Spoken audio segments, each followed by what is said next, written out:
Neyveli lignite corporation வந்து அவர்கள் கொடுத்த பதில் சொல்லியிருக்கிறாங்க. ஆனால் பார்த்தீங்கன்னா சிஎஸ்ஆர் கார்பரேட் சோஷியல் ரெஸ்பான்சிபிலிட்டிக்கு ஒரு சதவீதம் கொடுக்கணும். அதை மட்டும் அவங்க கொடுக்குறாங்களான்னு பாருங்க, கிடையவே கிடையாது. மனசாட்சியே இல்லாத நிறுவனம் எதுனா அது என்எல்சி தான். தமிழ்நாட்டில் மனசாட்சி இல்லாம எல்லா விவசாயிகளையும் ஒரே நைட்டு வெளியில தூக்கி போட்டுட்டு தண்ணியும் உறிஞ்சு அதை வளத்தையும் கெடுத்துட்டாங்க. அவங்களுக்கு எக்ஸாம் வச்சு வேலை எடுக்கிறாங்க. எதுக்கு எக்ஸாம் வச்சு வேலை எடுக்கிறாங்க? மண்ணின் மைந்தர்கள் அவர்கள். அவங்களுக்கு வந்து வேலை அங்க கொடுக்கணும், இல்ல ட்ரைனிங் போட்டு கொடுக்கணும். அதெல்லாம் கிடையாது.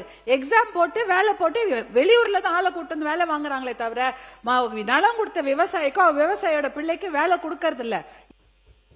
மாண்புமிகு பேரவைத் தலைவர் அவர்களே, இந்த என்எல்சி நிறுவனத்தை பத்தி உண்மையாவே நிறைய பேர் வந்து நிறைய கோரிக்கைகள் வந்து வைக்கிறாங்க. முனைவர் அவர்கள் சொன்ன மாதிரி சிஎஸ்ஆர் ஃபண்ட்ல இருந்து அவங்க ஒதுக்காம நிறைய பிரச்சனைகள் வந்து பண்ணியிருந்திருக்கலாம் இதுவரை.